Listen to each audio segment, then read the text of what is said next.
let me ask you this. What will you bring to the game with your music, with your message in your music? Ultimately, man, my message in my music is an individual that is taking life head on, promoting self-worth, believing in themselves, and letting people know that they can come from anything and make it. You can have a dream, man. You can have an idea. All you gotta do is apply yourself. You gotta invest in yourself, and you just gotta stay consistent and execute. That's been a lot of my struggle sometimes, where I allow distractions to come in the way of me executing. You know what I'm saying? To where it's like, all right, I need to get this done, and then I might have this over here, but I gotta finish this. But anyway, like I said, my music, I just wanted to inspire, uplift, you know what I'm saying, and give them my side of the story.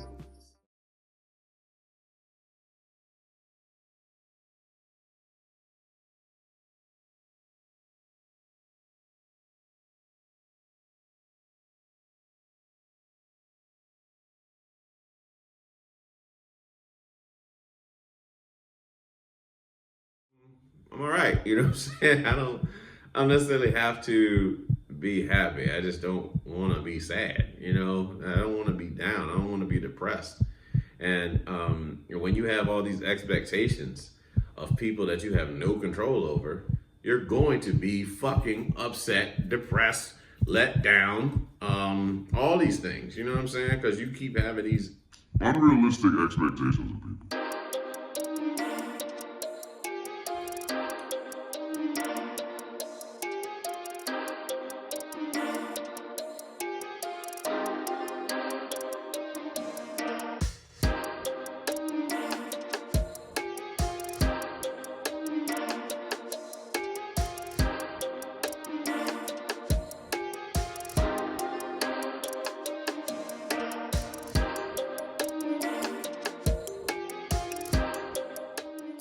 As a man, what's a movie that made you tear up?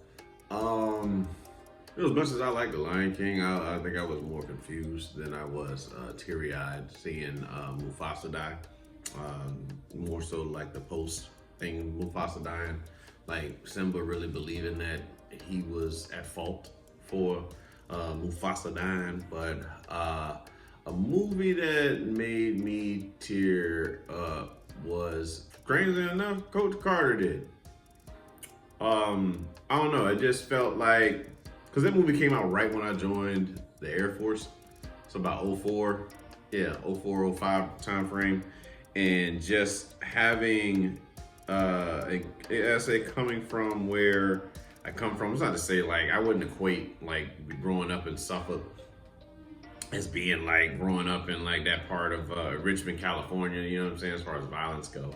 But like not having any clue what you wanted to do with your life, and then finally becoming a, you know what I'm saying, becoming someone that has some form of a path in life, And I think that would probably be, I think I don't know, I connected with that emotion that was given in that movie, how he tried to give them options, you know what I'm saying, as far as like what to do with their life outside of basketball. Because, again, coming from where we come from, we all want to make it to the NBA, we all want to play ball, we all want to do these things, you know what I'm saying? But it doesn't always pan out that way. And obviously it didn't pan out that way for me. I mean, I grew to 6'1", or 6 feet, whatever it is. I don't know, it varies from time to time, but I was not going to, unless I developed ball handling skills, I was not going to make it to the NBA the way that I wanted to. And I didn't have the drive, I didn't have the mindset to do it anyway. But being able to look at, those kids, those teenagers, you know what I'm saying, be able to go off to go to college and study and put in these, books first, finally getting something that they could actually, prosper from. Identified with that, like joining the Air Force. Like I remember leaving the theater, and it kind of it fucked me up. It did. Also, what was it? Oh yeah, The Hate You Give. The Hate You Give. It fucked me up too, because I was watching that, and that was it came out. I think that came out in November. Yeah, it came out in November of 2018, right? And that summer, my uncle had just passed. And there was this scene about, like, they showed the repass from when homegirls, like the guy that gets killed. He pretty much is Ralph Tresvant in the New Edition movie. His character gets shot by the cops or whatever. And but when they go to the repass, and it was a lot, man. I was in that theater bawling, you know what I mean? Because I don't think I had dealt with that those emotions yet. You know what I'm saying? Of losing my uncle. And I don't know, everything just hit me all at once right there. So like I said, The Hate You Give, Coach Carter. I'm trying to think what else was something that like I said, I think I kind of teared up. I say teared up on Tyler Perry's Big Happy Family. Yeah, that's another one. Another movie that kind of I got teary-eyed on. Just the emotion that it captured. And another Tyler Perry movie probably would be Daddy's Little Girls.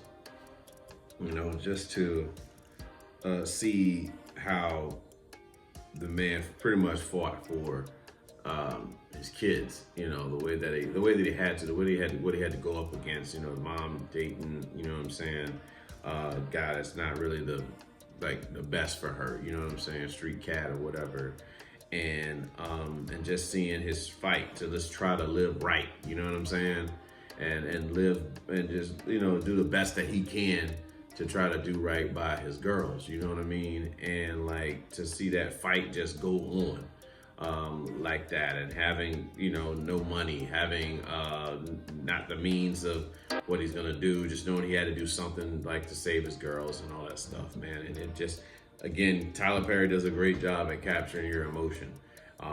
In one movie for sure, that captures your fucking emotion, I think it was for Colored Girls. And when what's his name? Michael, the hell is the fucker's name? That little pretty-eyed fucker. That was with I forget. I know he threw what's the name them kids out the window. That shit was rough, yo. That shit was rough, man. That shit was rough to see. But Big Happy Family, you know, the premise of it.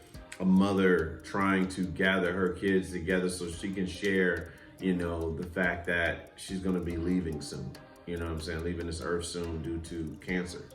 And just the family being so caught up in their own pain and toxicity and shit that they're not able to sit fucking still so that mom can say what she needs to say and prepare everyone for, you know, her homegoing. You know what I mean? And I see that not just in my family, you know what I mean, as far as like certain family members not being able to get along, you know what I'm saying, not able to set aside ego so that, you know, we can, you know, so you can have a conversation about certain things that you probably got issues with, you know what I mean? But like seeing those type of movies, you know what I'm saying, that capture your emotion. Fruitvale Station with Michael B. Jordan, like seeing, you know, again, that black man being taken down by those cops. And I mean, it was good. It was a really good movie. I actually went to the theaters to see that, and you know, it didn't really make much noise, you know what I'm saying? It's not the Michael B. Jordan that we know today, like for Creed and, you know what I'm saying, and Killmonger. But this was, you know, early in his career, like around 2013, 2014. And it was a really good movie. I recommend people go see, or you know, try to watch Fruitvale Station. And, you know, it was about a kid named Oscar, you know, that was growing up in Cali. And again, the way we only go off of what the movie painted him. You know, he seemed like a good dude, you know what I mean? Just trying to turn his life around, trying to do right by his girl, trying to do right by his daughter. And, you know, it went out for New Year's Eve, and, you know, they had an incident, you know what I'm saying, with somebody that he was locked up with. And, you know, I don't want to tell the whole movie, but, you know, it's rough. It's just, you know, again, how the emotions tie you in. You know what I mean? Yeah, like I said, I think that's, I think that's really it that I can think of as far as like movies go that actually were like tear jerkers for me. I know I was listening to podcasts and they was talking about Coco. Coco was one, you know what I'm saying? That was, you know, Disney does a good job about capturing emotion. Now I didn't cry on Coco, but I can understand why somebody would, because Coco with the grandma, you know what I'm saying? It was dope. It was a dope movie. Coco's one of my, I think one of Disney's better movies, you know, of recent times. But like I said, those Tyler Perry movies, The Hate U Give, Coach Carter, and I'm sure there's something else, man. But I do these off the dome, and I really can't think of the shit right now. But those are the ones that come to mind when I think about movies that made me want to cry and shit.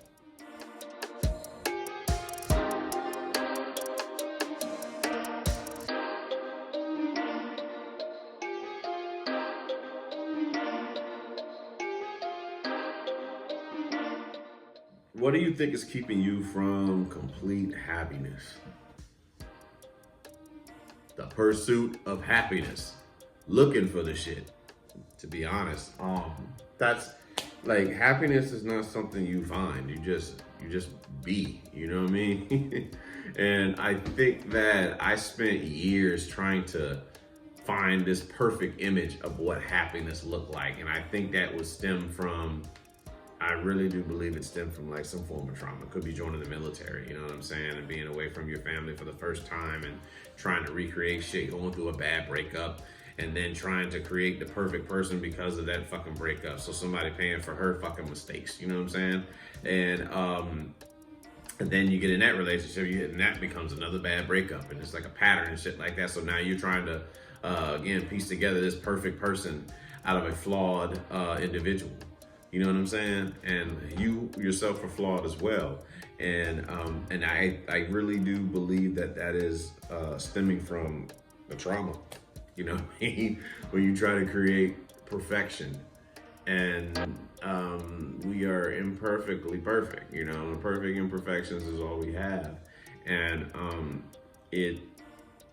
so like looking for it. I think looking for it is the reason.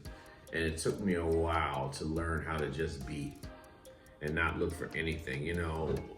Get asked a lot, you know, when it comes to like with dating and shit, commonly, or not even really with dating, like with people that you meet and you have conversation and be like, yo, what are you looking for?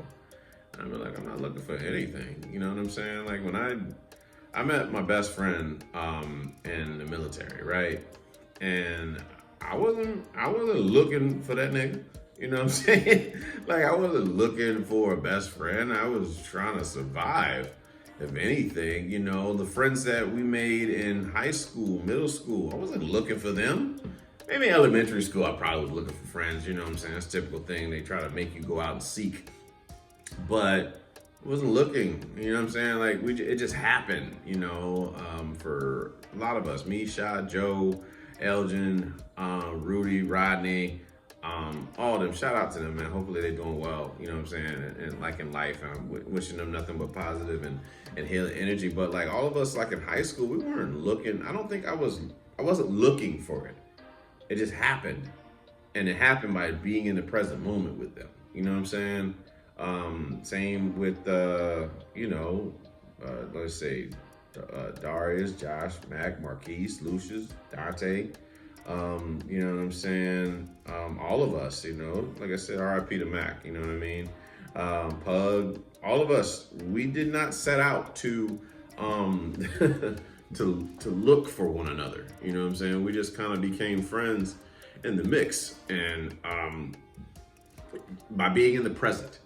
And yeah, you know, me and Cara, for that matter, T-Dot, you know what I'm saying? Love you, girl. We didn't set out to look for each other. We just became family. I won't even say friends. Me and Cara are family, you know what I'm saying? Like, so we became family just by being in the present moment with one another, you know what I'm saying? And And I feel like that's how you find happiness. I feel like happiness is just being happy and choosing to be in the present moment. You don't necessarily have to call it happy. You know what I mean? Like people like, you feel, are you happy? All right, I'm all right. You know what I'm saying? I don't necessarily have to be happy. I just don't want to be sad. I don't want to be down. I don't want to be depressed. And when you have all these expectations of people that you have no control over, you're going to be fucking upset, depressed, let down, all these things. You know what I'm saying? Because you keep having these unrealistic expectations of people. But I believe happiness is found in not having any entitlement, not having any expectations, and not having an ego. I feel like it's just being, So that's what I try to do.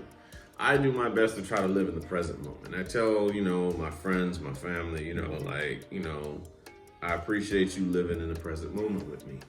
And very well may sound cliche or very repetitive, but I mean, it's for a reason. I really do believe that that's how we find what we're supposedly looking for as happiness. It's just by being in the present moment. Not thinking about what some nigga did, years ago, trying to prevent some shit from happening in the future, but actually living in the present moment, right then and there. I feel like that's where happiness is obtained, by learning to live in the present moment. I don't think it's something I'm going to go out and look for. I think it's something I just create. You know what I'm saying? It's the way. Happiness is the way. It's not, you're not going to find happiness. Happiness is the way. I think that's right. Yeah, I said that right. Yeah. Happiness is the motherfucking way. So, like having a mindset that understands that and continues to create that. Like, don't have these, I'm not telling you not to feel joy or not to be excited about something. I know I don't use the term excitement or whatever. I don't get excited about anything. I always say I say I'm looking forward to something, and that might be me preventing myself from experiencing joy, but I encourage others to learn how to experience just joy. You know what I'm saying? But like having realistic, I know what, I take that back. Not even having realistic, but just deciding that this is what it's going to be. Being able to accept life as it is and not what we want it to be, I believe, is where happiness thrives. You know what I'm saying? Again, that statement that the Stoics use called amor fati, which means accept life as it is. We don't try to turn people into what we want them to be so that we're happy. We accept them as they are. We accept things as they are, no matter what. And it doesn't mean that you don't set boundaries with people. It doesn't mean that you don't, you don't go after your goals. But whatever happens, you just accept what it is. You know what I'm saying? And I think that's the kicker, because a lot of us struggle with that. A lot of us feel entitled to a certain outcome, and when we don't get said outcome, then we're upset. But like, if I have expectations of a person, you know what I'm saying? Let's just say talking to somebody, start talking for a little bit, talking goes a little further, talking goes pretty steady. Talking goes pretty steady. And then after 2 days of steady talking, then there starts to be spacing in between communication. Now, again, if I'm caught on routine, if I'm caught on my own expectations of that person, then of course I'm going to be upset when I don't, or feel some type of way when I don't get the same thing. Now, I wonder why we assume the worst though, as to why that individual is not communicating. Don't get me wrong, sometimes it's just, that's it. And not able to make a person talk to you. Can't force them to do some shit they don't want to do. But if indeed that, people are human. People got shit going on with their lives, you know what I'm saying? So we never know. There's no reason for us to assume the worst or assume a bad thing why that individual isn't talking to us anymore. You know what I'm saying? Things can happen. Or have the balls to ask them directly, is you still fucking with me or not? You know what I'm saying? That's how you get the answer. You don't have to assume in your mind at what that person is thinking. You can ask them directly. And I mean, the only thing you can do is take them from what they say. Because if you think they're lying, then why would you want to talk to them? You know what I mean? But just getting back to the original question, like I said, I ramble like a motherfucker, but happiness, you find it just by not looking. You just be. I encourage that. I encourage people to just be in the present moment. Learn to just live in those moments with the people that you value, or get away from the people that you are around that you don't value, so that you can have like that alone time. You know what I'm saying? Be able to sit with your own thoughts. Try to become thoughtless too. You know what I'm saying? Like, remove those anxious thoughts and proceed to just be in the present moment. I feel like that's one way to be. But nevertheless, what I feel like is keeping me from complete happiness is looking for happiness.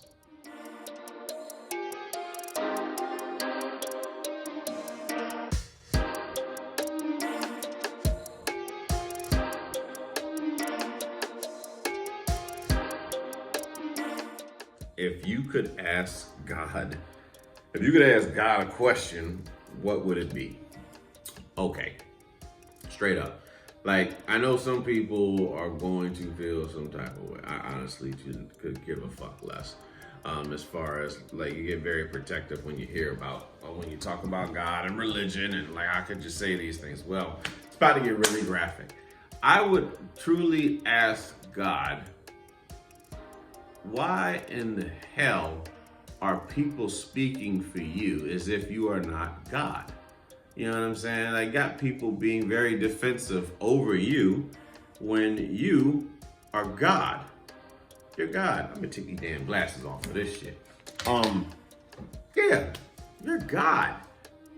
Why do you need them to defend you? Why do you need them to be upset when someone talks about you? If you know who you are, you're solid with who again, being God, there's no reason for anyone to be upset because a person believes something differently than them. You know what I'm saying? It's like we're trained to be upset because somebody says something about this, you know what I'm saying, particular thing. God will deal with it in his own way. God is about unconditional love. God is not a tyrant. You know what I'm saying? He's not up there waiting to strike people down. Because he can see the hate in their heart. He's also the one to remove it. So like all this, acting like God is a tyrant, and you know what I'm saying? Like I would ask questions like, why do people feel the need to speak for you and interpret for you as well? You know what I mean? It's like people want to speak for God. They want to make up silly shit that they believe that God told them. And just to benefit themselves, you know what I mean? What does God really say to you? How does God really speak to you? Does God speak to you in words, or does he speak to you in the spirit? I believe God speaks to you in the spiritual form. You know what I'm saying? Like, I feel like you just feel his presence, his essence, or hers, whatever it is. You know what I'm saying? Like, if it's really that important to you, I feel God. I feel God. I feel the presence of God. I feel the presence of my ancestors. You know what I'm saying? They speak to, from what I understand, before you go to sleep, if you ask to speak with your ancestors, they will then show up in your dreams. Try it out and see if it happens for you. You know what I'm saying? If you truly do believe that. If you believe it's the truth. That's the funny thing about life. Regardless if it's factual or not, whatever you believe is the truth, and that's how your subconscious mind interprets everything. So, I mean, that's how one can become a cult follower, how one can become a part of a religion, which are also cults, some of them. Whatever you believe is whatever you believe is the truth. And I mean, what else? I mean, what else can I say? But I would also ask God, why did he make things so addictive? You know what I'm saying? Like, whether it's food, sex, drugs, alcohol, or why would you do this? Why would you create such a thing? You know what I'm saying? I say that jokingly. And we're made in God's image. So, if I have a sense of humor, so does he. And, but I would just want to know why. Why was so much hatred allowed to persist in the world, you know. But really go back to, you're really going back to the original thing, you know, why do people feel the need to speak for you, God? I think you can speak for yourself. I think you speak very, very loud and clear just through the universe itself. I believe if we trust in you and we trust in your universe, I'm not gonna say magical things, but some things that you never thought could happen end up happening. And again, you believe what you want to believe. I know that I see a lot of synchronized numbers pop up all the time. I'm constantly seeing 1111. I'm constantly now seeing 2222. And I keep my phone on military time. But I'm seeing these numbers come up, and it's wild. I'm not gonna lie. It's just how often it comes up. Now, granted, it could be the same theory that, like, if I tell you about a red Toyota Camry, and then you get on the highway and now all of a sudden you see red Toyota Camrys, maybe it's something in the subconscious mind, so now that's why I'm seeing 1111. Who knows? I believe when I see 1111 that I'm on the right path. Whatever I'm doing, because trying to, create something out of nothing in hopes that it has I would say, positive effect on my viewers, my followers, you know what I'm saying? People that believe in the platform. I wasn't quite sure how things were gonna go from me being so, I would say, brutally honest on certain topics, having adverse opinions on certain topics. But, honestly, when you hear from people and they speak on, like, you get inspired, some get inspired to do their own, thing for their family, trying to better themselves and all that stuff. I mean, that's really what, I say is part of what we're trying to do here, for the show. But again, why are you feeling the need to speak for God? You don't have to speak. Why God? God, why do people want to speak for you? Why do the people want to misinterpret what you're saying? Why do people want to tell others that they're going to go to hell? How do you know? How do you know people are going to go to hell? Why do you feel like people are so wrapped up on a doctrine that was written by man? They claim was written by you. You know what I mean? If indeed what my college professor taught us, how the popes saw stuff in there that they did not like in the Bible, ripped it out, and then put things that was convenient for their lifestyle, I have an issue with you speaking for God. That's all I'm saying, man. And like, you don't have to even defend it. You don't have to defend this doctrine against anything. Just live your life in the righteous way. Just live a righteous, you know what I'm saying? Live a righteous life, a virtuous life. You know what I'm saying? Do what you want to do without harming anybody else. Like that's, I believe that's how God, I believe that's the way that we can live. Yeah, I truly believe that's the way that we can live, is by living a virtuous life, doing things that's in our best interests. You know what I'm saying? And, but I mean, some people take it to heart. Some people get offended easily when you speak on and you question God about anything. But He's the Alpha and the Omega, so He knew I was going to ask it before it even happened. He knew that person was going to ask it before it even happened. So as far as like being, so uptight, defensive about what. About somebody's question for God, it really has nothing to do with you. My walk with God is not the same as yours, and vice versa. But I do, that would be my question for God. It really would. It would be like, why do people feel the need to speak for you when your voice is all powerful?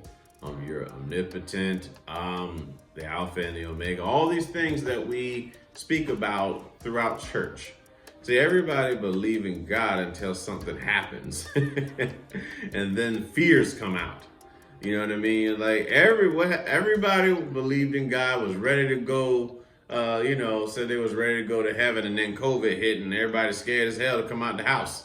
You know what I'm saying? So it's very funny. It's very funny. People's religion and faith were tested something serious when COVID came out. I mean, like churches, you know what I'm saying? They stopped having service. It's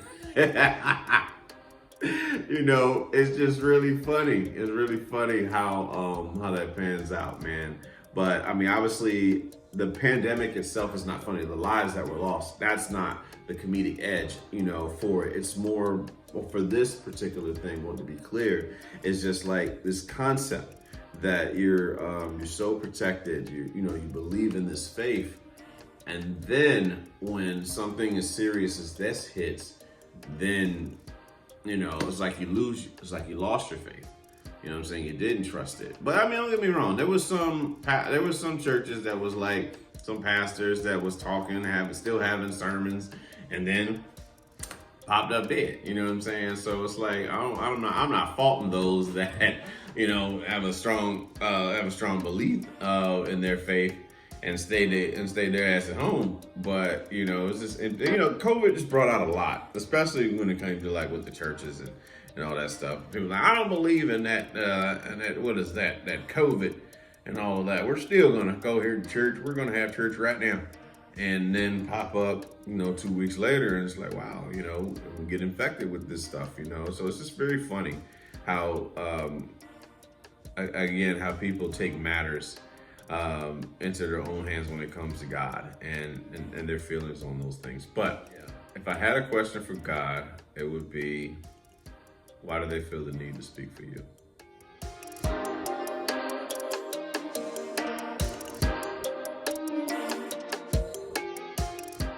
What about you scares you the most? What scares me the most about me is my my ability to live out of my comfort zone. I live in constant anxiety because I step out of my comfort zone every day. I'm reading something new every day. I'm trying to do something. I try to do the most difficult thing in my life every day.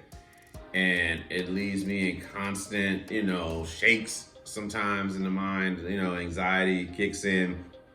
But leaving the comfort zone is where I believe that's where success is. You know what I'm saying? All the things that you want are on the other side of fear, they say. So for me, I just decided that I'm going to step out of my comfort zone. And, when you live by that for so long and then you try to, get others to do it, you forget that how fearful it was for you sometimes. And it just becomes the norm. But I just do things that scare me. Starting a podcast, starting a YouTube show, working out, multiple days a week, moving away from everything that you love, everybody that you love, to try to do something with your life, multiple times, like, how you live somewhere for so long, you get established, you get places that you get people that you meet, and then having the courage to just move away and try to find something better for yourself.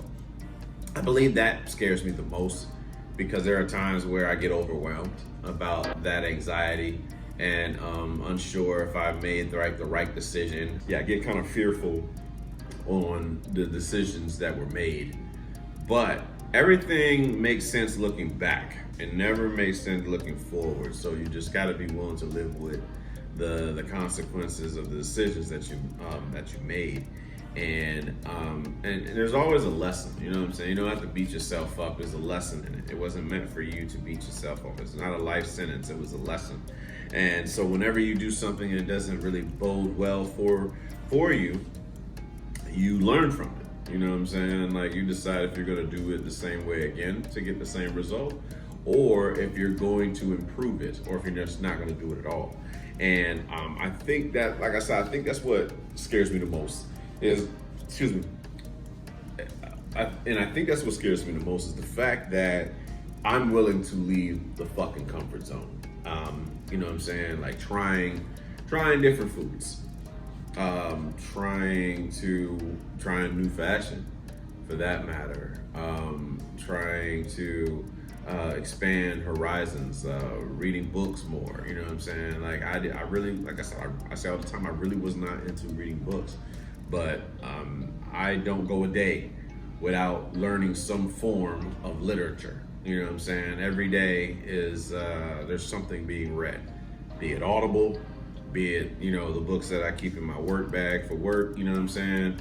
Like I constantly am learning to leave the fucking comfort zone, because the comfort zone is it's a safe space. You know what I'm saying? It's comfortable, and you see the same thing all the time. You know, you go to the same places, you drink the same drinks, you have the same foods, but when you're willing to leave your comfort zone, you find out how high you can fly. And some of us like to be the gerbil on the wheel, or the hamster on the wheel. You know what I'm saying? Keep seeing the same shit over and over again. You know what I'm saying? Like that fear of finding out what else is in the world, man. Like all of us are some of the tallest trees in the world, but we stunt our growth. You know what I'm saying? We don't know how high we can grow as a tree. We tend to allow fear to keep us as bushes when we can grow up and be like a sequoia. You know what I'm saying? And like, you have to have the courage. You gotta have the courage to say, fuck it. What's the worst thing that can happen? You worrying about what that person thinks of you? That person is criticizing you based off of their own limitations. They ain't got shit to do with you. You'd be surprised how far you can go. If I'd have listened to a motherfucker telling me I couldn't do a podcast, man, where would I be now? If I listened to somebody that told me I couldn't do a YouTube, or, you know what I'm saying, or mentioned anything about like clothes I wear on the shit, or, you know what I'm saying, like I can't move away and find, you know, new work, whatever it is, you know what I mean? Like, there's gonna be people in your life, but you don't listen to them. You know what I'm saying? People gonna have their opinions. They're entitled to those opinions. You know what I'm saying? You don't have to take it, because it's about you. Whatever people believe, you know what I'm saying? That's on them. It's not about what you believe. You gotta believe in yourself, even when others don't. And if, let's just say, a person said something, you know, says something about you, and it just so happens to be, they happen to be right, you know, and what do you get? I told you so? You really get nothing out of it, you know what I'm saying? It's like being able to suppress your ego to find out how high you can fly. And I think a lot of us need that. I really do. You know what I'm saying? So it's like encouraging anybody watching this shit, whatever business idea you thinking about doing, whatever means of getting money that you want to do, that you are afraid to step out on, I'm saying do that shit. You know, like, worse, you don't want to look back on your life and say, I wish I would have done that shit then. The time is now. Right fucking now is the present time. The present moment is where you want to be, where you want to go out and venture into the world and realize how much of a success you can be. If you find where you are right now in life, that's great. I think that's awesome. A lot of people get to that point and they just live life. But then there's some of us that are just not satisfied with current conditions. I mean, we're grateful for it, but there's more to be seen. There's more of the world to be seen. There's Bora Bora. There's the Maldives. There's, you know what I'm saying? What is it? Qatar. There's, you know what I'm saying? Wanting to go, and what is it? Dubai. You know what I'm saying? Like different places around the world. Vegas for some of us. There's the Bermuda. There's the Bahamas. There's so many places that we can see if we have the right mindset. It's not like you don't have the poor mindset, which is I can't afford it. the growth mindset, which is how can I afford to go? You know what I'm saying? Like, you talk to the universe, you speak to the universe, and that shit will come to you, literally. Whatever you want to call it, magic tricks, faith, miraculous things happening. Speak to the universe. Ask the universe for what you want, and you will be surprised at how things happen for you. But I just feel like what scares me the most is just my ability to leave the comfort zone.